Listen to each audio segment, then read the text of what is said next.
From £500 Balenciaga logo t-shirts to £800 Christian Dior sneakers, a question that's often asked is why luxury designer brands charge so much for their products. Some will argue it's about the quality, you get what you pay for.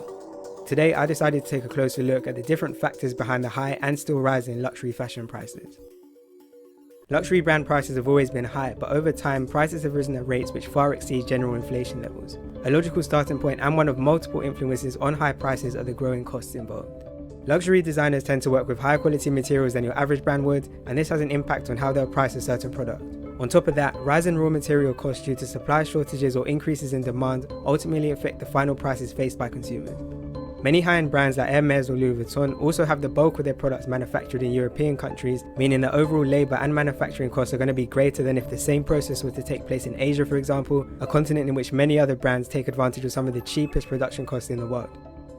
While material and factory costs contribute to higher prices, the prices luxury brands charge for their items far exceed the direct costs involved in making them. In a 2009 interview with The New Yorker, Lanvin creative director at the time, Albert Elbaz, added context to this notion when he described how prices aren't solely based on the end product, but also the research and development that goes into making them. Using a dress as an example, he said the following: "I took all the bones out and I stitched, and to get there, it took me forever. It took me 6 or 7 dresses to make one. It's time and it's money, and we are not doing it in offshore countries. We pay 65% taxes in France. It's so much work. Doing a collection for me is almost like creating a vaccine. Once you create the one vaccine, then you can duplicate for $9.99. But see if you can create it for $9.99. The answer is no." He makes a fair point. If we look at high street fashion brands like Zara or Topshop, they take trends that are currently hot and copy the look to stock their shelves before moving on to the next trend. In contrast to the luxury fashion example, this requires minimal research and effort, which therefore helps to keep the cost of producing new ranges low. This argument works in favour of the luxury brands when we're talking about a complex product such as the hand-constructed dress that Albert was referring to. However, what about the simple Givenchy or Gucci logo t-shirts that retail for over £300? Has that much research and development really gone into the product to warrant such a price tag? Probably not. But articles released by the Business of Fashion and Fashion Beans both highlight the fact that the costs we've discussed so far are only a fraction of the total expenses required to bring products to the market. Staffing, rent, shipping, and possibly the most important one, marketing, all add massively to luxury brands' overall costs. Warning! We are entering a math zone.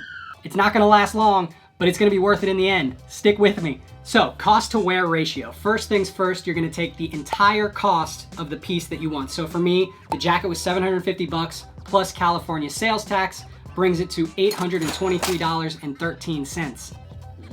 Then you consider how many times you will realistically use that piece. Keyword realistically. Considering I live in LA, I knew automatically I was not going to be able to wear a leather jacket for probably 8 months of the year. So in those other 4 months, I realistically estimated that I was probably going to get 30 wears out of the jacket. Honestly, I knew that I would probably wear it more than 30 times in 4 months, but for this specific equation, I think it's always smarter to round down, just to be conservative.